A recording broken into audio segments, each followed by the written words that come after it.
Mr. Hendricks. We have one bill, and if you wouldn't mind reading it for us.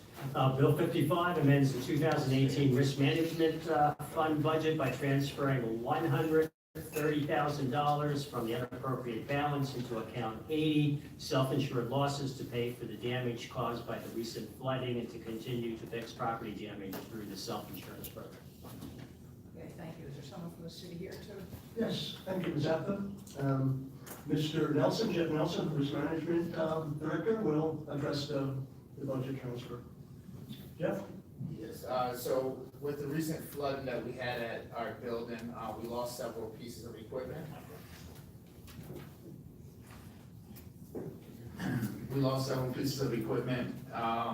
And in the process of getting ahead, because of our internal property losses already to date was under $12,000 currently in there. With us replacing guardrails, broken door at Bucky Boyle, all the damages throughout the city as the insurance carrier. We were preparing for 130, but we were able to find and reduce it down to 80,000 instead of the 130.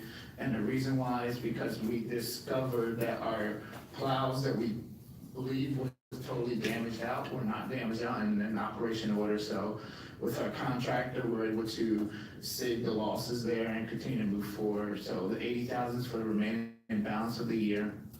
Most of this money we do get returned on from insurance claims.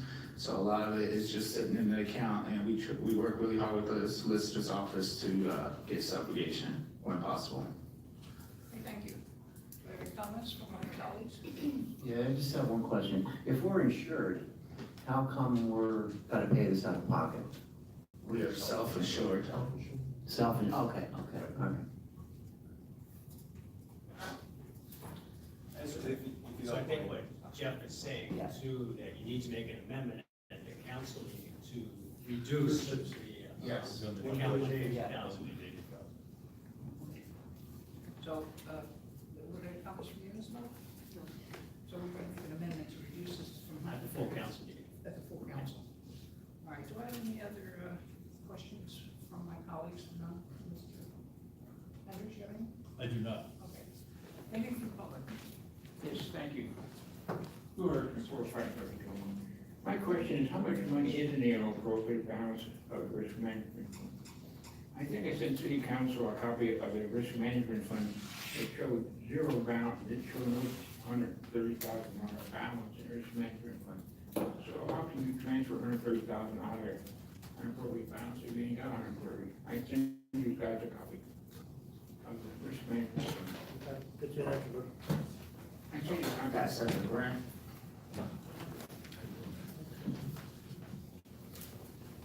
Like I said, I think I need a Matador outfit and a cape. Anyway, page 30 of the cap says that in the fund that is the internal service fund, which is the risk management fund, we ended December 2017 with a effective balance of $2,680,000, rounded off to the nearest $10,000. We actually have budgeted a little bit more revenue than expenditure during the course of this year, so at a bare minimum, the $2,680,000 is a reliable number that we had to go with for the year. We have, of course, been in the process of taking $600,000 out to pay additional legal bills, so that's going to cut into that total significantly. And I am perfectly aware that our health insurance costs are still running at a faster than expected rate. But at this stage, $80,000 coming out that we're going to get reimbursed for anyway does not alarm me in terms of the overall balance up against what we have in the capital. Mr. Chairman, I understand budgeting because I serve on the city council and I was chairman of the finance committee. Mr. Hartzell is wrong the way we budget the money. He's pointed out that $2-3 million. He's correct. That's a cash reserve. But you take money unappropriate balance, you look on the bottom of the budget where it says unappropriate money. There's none there. Either gotta change the way you budget the money or not use the unappropriate balance, and you gotta use cash reserve. There's no money in. Because I was chairman of the finance committee, I do understand what the new law. That's why I keep raising questions on city council, we're going to raise the same talk what you guys are doing. And he's gotta look at this, the way finance is operating, city government. I think what has to happen is you really need a better audit than we had on the way we operate here in city government. I think there's no money in it for grants, it's actually serving Mr. Herzog. Thank you. Anyone else from the public? Good evening, Mr. Hahn. State your name, please. Good evening, Tom Hahn, East Ellington. The question I have is, the study that was done on the building where the flood occurred, and what preparation was done whenever everybody reported in the news and on the weather that it was gonna rain enough, and that's a flooding thing, and yet we left the equipment in the building to get damaged again, and now this comes back to the confusion we had when the things that have to be repaired, some go to risk management, some go to the other, Centera, account, and how this gets moved around with the money. And now if I ask that question again, I'm not gonna get an answer. I don't know the answer for you. So Parks and Rec, Rick, and also our managing director, was on site within an hour and removed the equipment, which saved the plows from being destroyed completely, and was able to remove it out of the water. It was a flash flood, there was no warning, and then they got to it within an hour after it happened. I was notified on Monday. We had Centera out there. They're actually the ones who were able to evaluate the plows and said the plows are in good working condition, along with our carrier. The biggest damages are coming out of Cedar Beach and the parks and trails, and also the golf course where we had a lot of flood damage there. So in other words, because of the, moving so quickly on this, you were asking for 130, and this is why we're only giving 80. Yes, because ma'am. We did save a lot of the equipment. Yes, ma'am. Oh, it would have been a lot higher than 130 if they had not got to it in time. The creek, when I got the call, it was probably just before 6 o'clock in the morning on that Saturday. And Rick from Parks left a message that it was rising quickly. So I drove down. I was in 2 feet of water, helping to push some of the equipment out of the pole building. And I asked them to go get a loader rather than anybody get hurt in it, because obviously that's a bigger risk management issue than equipment. So they got a loader and we drug what they couldn't push out of 2 feet of water. Now, I'm not sure what building Mr. Hahn is talking about, so maybe he can explain to us which building he's talking about. The same building that we spent $4,000 on a study of why we shouldn't be there and build there. That's the old Pepsi Yeah. building, and we hired a consultant to come back, and the report never came to council or the public. And actually, the Pepsi building is not used by Parks Department, so we're not talking about the Pepsi building. We are talking about the pole building that is directly next to it, that actually sits somewhere 4 to 6 feet higher than that building. And what Parks had told me is that they had never seen water come in like it did to the pole building. It was the highest flooding they've ever seen. And I've driven by that area for 24 years coming to work. And I've never seen the water almost up on Linden Street. That's how high Lake Muhlenberg was.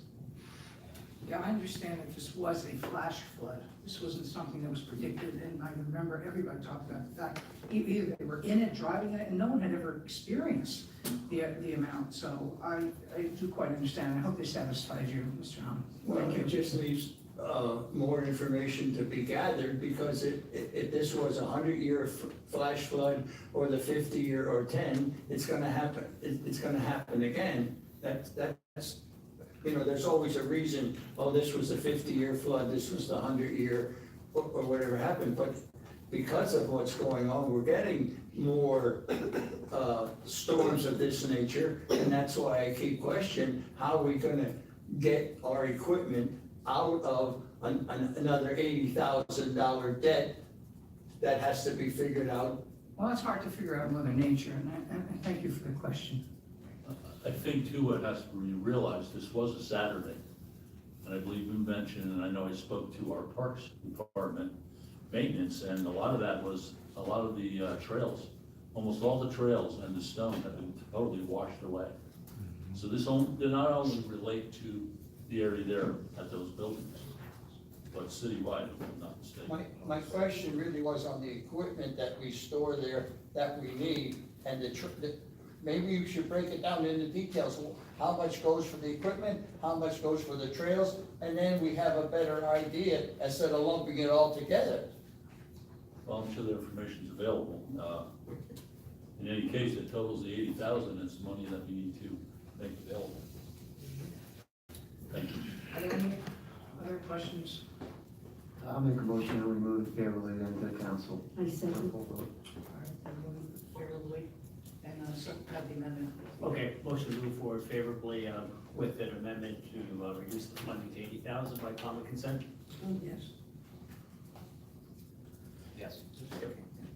Okay, this concludes our committee. Thank you. Okay, so that we stay right on schedule. We're gonna move into the Public Works Committee meeting. Each year in August and September, it's the standing committee's responsibility and obligation, I feel, to the community to give them some type of insight to what might be needed or what is going to be presented in the budget going forward for next year. Mr. Hanlon, just point of record, all members of the Public Works Committee are present. So at this time, what I'm going to do is I'm going to turn it over to our Public Works Director, Mr. Messinger. He's going to give us an overview of what he plans to present at budget time, and then we'll see that everyone gets an opportunity to ask him a couple questions if necessary. Mr. Messinger? All right, this is the first year I haven't done a PowerPoint with this, but I figured I'd at least give you a handout to discuss some of the items that will be done next year. I'm gonna try to keep it from items that we normally do every year, so I'm not gonna talk about how many miles of streets or potholes or anything. Just looking at some of the highlights with it. So, first department we're gonna speak about is compliance. Obviously, there's a lot of work going on in the compliance office, especially a little bit more right now with the different, let's just say, court proceedings that are going on. So they're very busy. But for next year, obviously, we're gonna still continue to update city ordinances as needed with the concession lease agreement, but who knows at this time if there's gonna be any changes.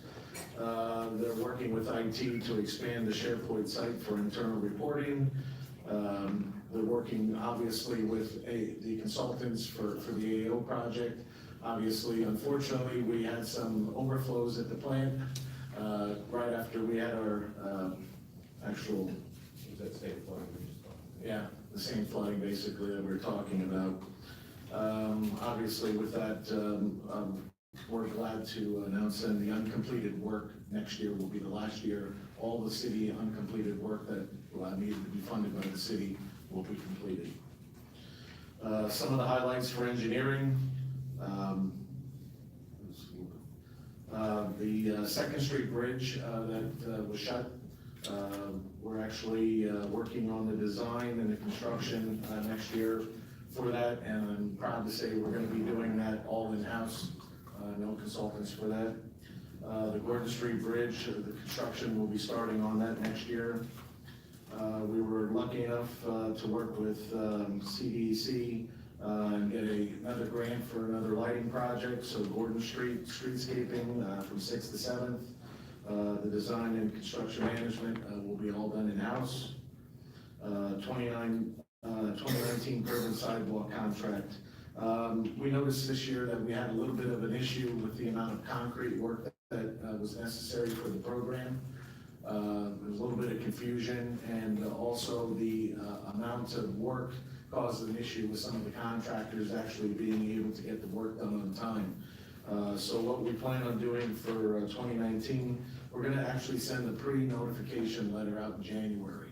So this way they have a little bit more time to plan for it, prepare for it, and then also the local contractors will be able to one way or another, increase the forces that are necessary for it, or again, look other areas for the work, so it'll give a little bit more of a heads up. 2019 street maintenance project. Over the last few years, we were working on some of our more so thoroughfares with the oil chip and fog seal. Next year, we're actually gonna be moving more into the residential street area. It's a slurry seal with a fine aggregate. So there's gonna be a little bit more maintenance actually coming into the residential streets next year, which I'm proud to say. 2019 ADA handicap ramp project.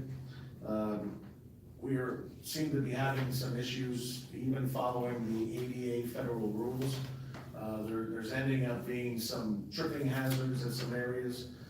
So we actually, for our next contract, we actually put in stiffer requirements for us for putting handrails and then also painting the areas that would be possible tripping hazards yellow in paint. So I wanted to address that issue that we've been having, so.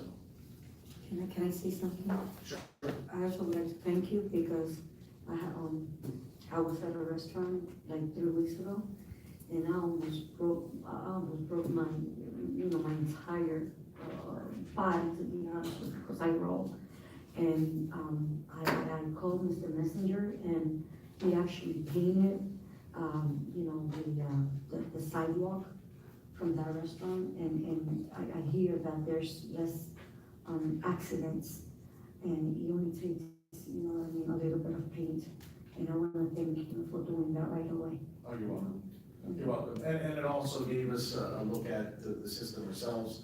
There's some other areas that I know we need to do with some of the work that's been completed. So we're out assessing those areas. We'll take care of any issues that we find there, be proactive with it. Thank you. Thank you. Everyone's happy. Thank you The for bringing it to the my owner attention. are really happy from the restaurant too. Good, thank you.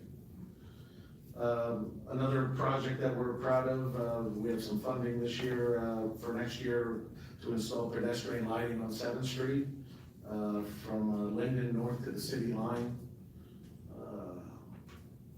Another project that actually I'm kind of proud of, we're actually, there's a hydrology study that actually needs to be done on our stormwater system. That was something that at one point in time, it looked like we were gonna have to contract out and have somebody do the work, which could have been anywhere from $250,000 to $500,000. We're actually gonna complete that work in-house. The cost, you'll see the difference in our budget for engineering is about $20,000 for the software. But that's something we'll be able to do in-house. Try to move on to, we'll go to fleet maintenance.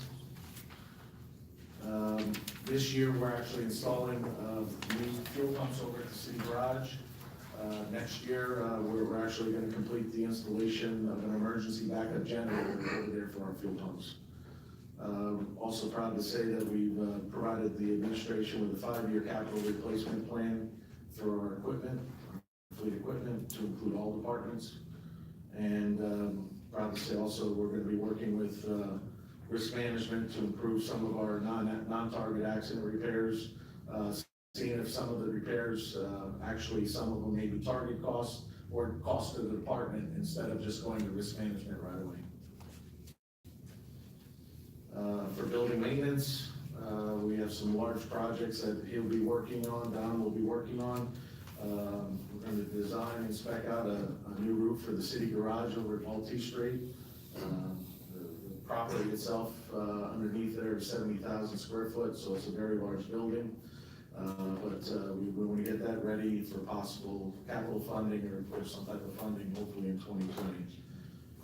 Also going to design and spec out new heating units at the garage. Also get that ready for possible funding in 2020. Just going down the list a little bit, again, on the safety end of it, we're trying to look at all departments in the manner of being a little bit safer, lowering the risk to the city of Allentown. So we're going to be developing a sidewalk maintenance program for city-owned properties. And currently what we're doing is we're working with streets and actually parks in some areas at this point in time, but I will at least dedicate to the point where we'll work with streets on those repairs as we find them.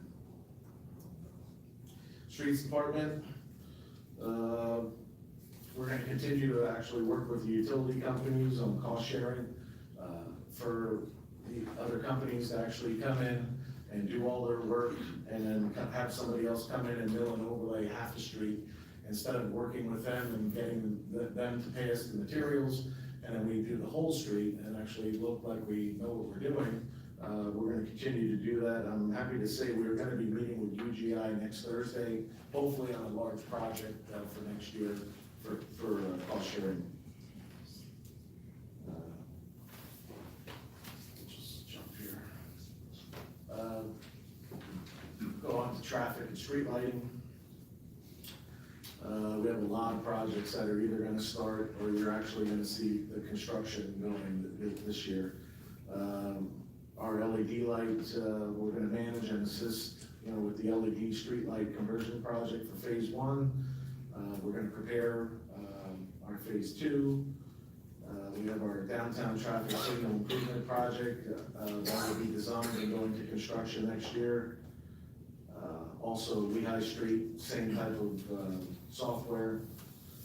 We have a large project we're working with PennDOT right now on 15th Street. I would just say avoid the area right now because it's a long section going from Tillman all the way down to Elm.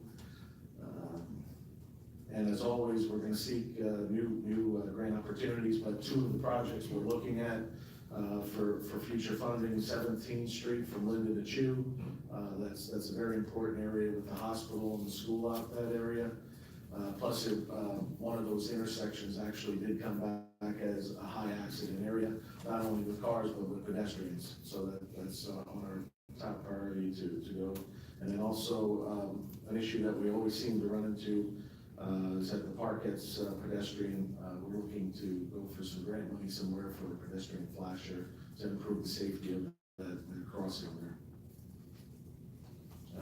Another big thing, we've been trying to work a little bit harder on some of the intersections throughout the city, with upgrading them to thermoplastic crosswalks, with the piano keys, the continental crosswalks. So we're looking at next year to really hit that hard, and we're gonna try to actually go up to about 50 intersections with that. Communications. Actually, this is the first year to really report or to bring up anything new with that. That's new to Public Works. But right now, our largest project really that we're working on now is the radio conversion over to the new system, P25. Currently, the system is being tested. We have radios in the majority of the vehicles. Hopefully, we'll be doing crossover soon to the new system. But so far, we haven't really seen any issues on our testing of it. Another important thing is the fire station alerting equipment. Some of that's in our fire station hasn't been upgraded since 1980s. So that's a priority for us next year to replace the station alerting equipment.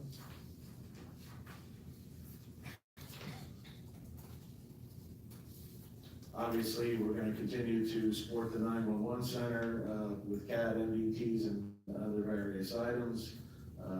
Obviously, there's a consolidation going on at that point in time, but we will still be responsible for that equipment. So we'll continue to work with that.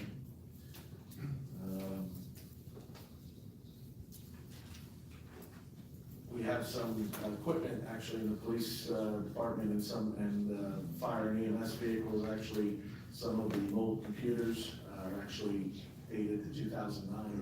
We're going to be working hard at replacing all of that older equipment also in those vehicles. For liquid fuels, it's just one thing I'd like to announce there. With the increase in the funding that we've been receiving over the years, I'm glad to say that we can throw another $100,000 into paving materials. Hopefully that will get us another 5 blocks or so of paving.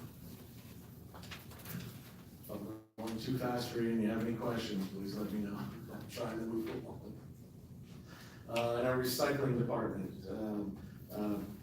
like anything, when we get to larger pieces of equipment, we have grant opportunities. So we're going to submit a grant for reimbursement for the paper shredder and the trommel screamer. And next year, we're gonna celebrate the second annual Earth Day Festival, which was a big success this year, and hopefully it continues to grow.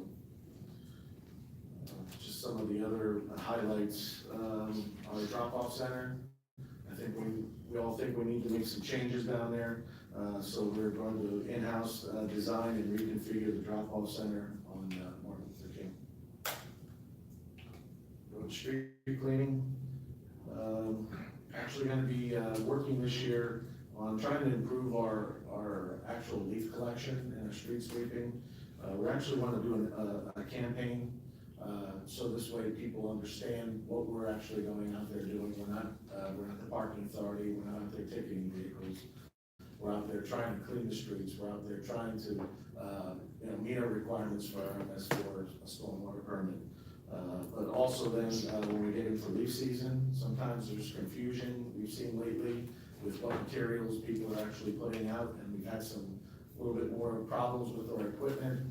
They're made to pick up leaves, not to pick up branches, not to pick up yard waste, not to pick up everything else that they're throwing out literally at that time. So we really want to try to do a campaign and get the information out and try to improve on our services there.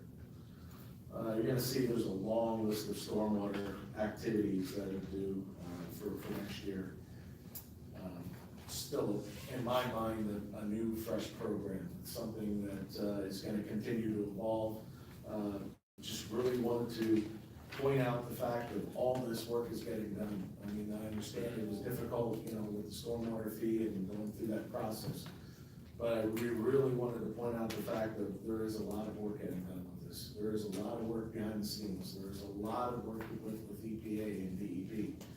Really wanted to just really, at this point in time, I really can't go over one item over the other. But please take a look at this and really get an understanding of what that fee actually is doing for the city of Allentown.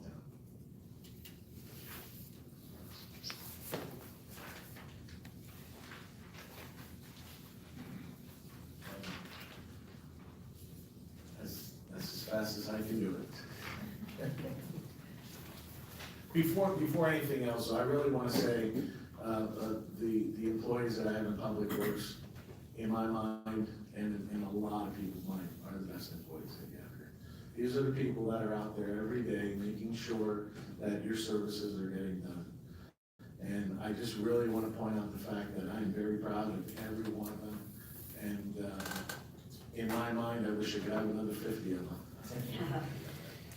But I really just want to point that out. They make me proud every day. Okay, I just have a couple questions before I turn over to the guys this year.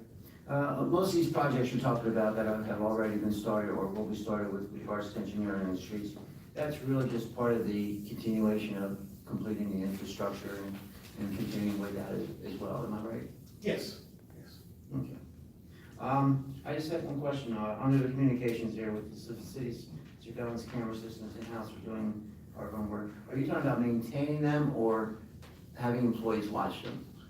At this point, with the changes going on, with 911 leaving and going with the county and tech services being there, I think there's some ways that we can look to do a little bit more in-house.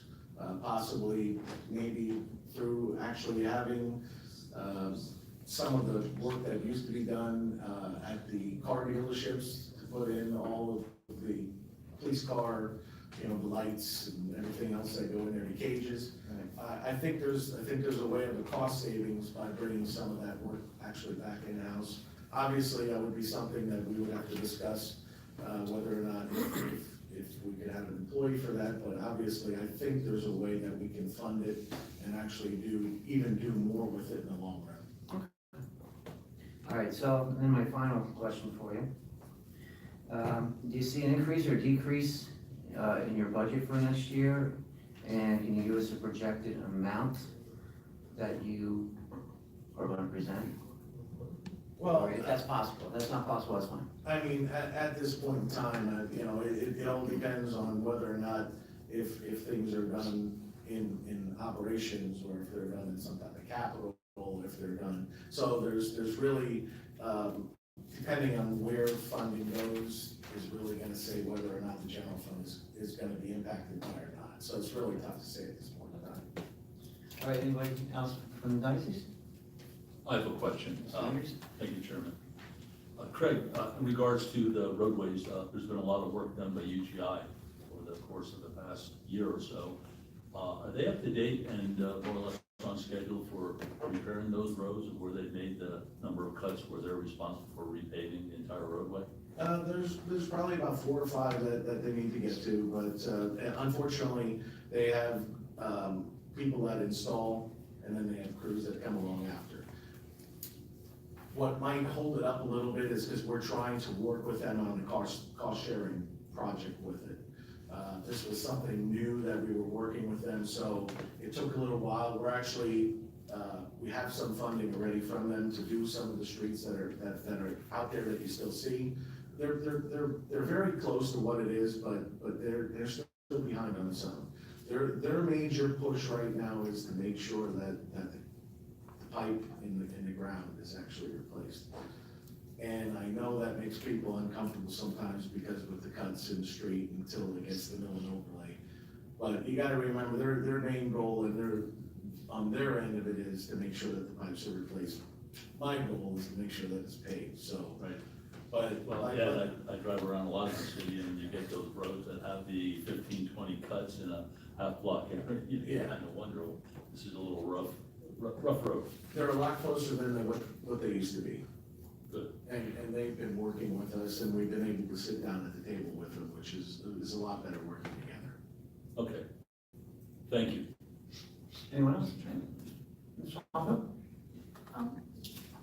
These projects here that we see on this page, is any of this gonna be funded from the stormwater fees? That's what they're coming from. That's why I really wanted to prove and show to you that money is not just going somewhere just to pay for some employees, or not to pay for some consultant, or it's not going there to pay for, you know, it's paid for people that are working for the city in that department, and all that work that they're gonna be completing with it. Yeah, I can take this along with That's me everywhere I go, people ask for water. Now, if you ask me if the road's screwed up though for a while until we fix it now, I'm gonna tell you, you were forewarned not to drive that way. Well, I'm 100%, and anytime the roads are a mess, I mean, due to construction, I think that's a good thing, so, yeah, thank you. Anyone else? Yes. Mr. Robinson? Thank you, Mr. Chairman. Mr. Messinger, thank you for coming up with this in such a concise manner. I know it wasn't easy to get one of our largest departments down to 10 or 15 minutes. So, I just have 2 questions. The first is under building maintenance. Were you talking about the work that will be done on the city garage? Will that reflect in any type of change in the lease agreement, since we're putting in rather large capital improvements to the building? And that if the airport authority would choose not to renew the lease in 10 years, they'd be getting a building that was in significantly better shape than when we started with this? Those costs would be our cost, but when we did the lease, we did it for 25 years, so this way, any improvements that we would do in the beginning part of this year, we would be getting the life out of it. Great, I wasn't sure what the term of the lease was, so I wanted to double check. And the second question, under communications, where you're talking about the camera system and talking about how it would lower the contract with CSI, which is in place till the end of 2019. Are you looking to have whatever program that would be, and if it would require employees either redesignated or hired for that, when would you be looking to try and have that in place by? Well, for next year, it's really taking a look at the validity of whether or not we can do it or we can't. Okay. So it wouldn't be the fact of, for the camera end of it, that we would actually be doing it maybe next year, but it's the fact of taking a look and seeing how many people we would need to hire, see if it's cost effective. You know, sometimes the fact of doing it in-house costs more money. Right. Sometimes the fact of having it done by, you know, a contractor is less. So really, the main part of it there is taking a look at the system, what's there right now, what would we need to do with it, assess it, see what the cost would be, and then also then, go from there. Because it's like anything else, if we would do it, that's our system, what's out there. If our system's antiquated out there and we're gonna end up seeing a huge cost out of it right away to take care of it, it might be better just to keep it the way it is. So before I say that that's good, we want to look at it. Well, and my question with that was basically because of what you just stated, and also the idea that if we are going to take it in-house, I would hope that we'd be doing it in a way that before the contract terminates, we could have staff working alongside the contractor to really know the ins and outs of it, because since its inception, it's been dealt with by an independent contractor. Yes. Yes, So, and the fact of Dennis Weatherhold being over there, he's pretty well versed in. I know he is. But I was just curious what the planning process on that was. So, thank you, Mr. Messenger. Thank you, Mr. Chairman. Anyone else? Anyone from the public? Okay, nothing else, and this meeting is adjourned. Thank you, Mr. Messenger.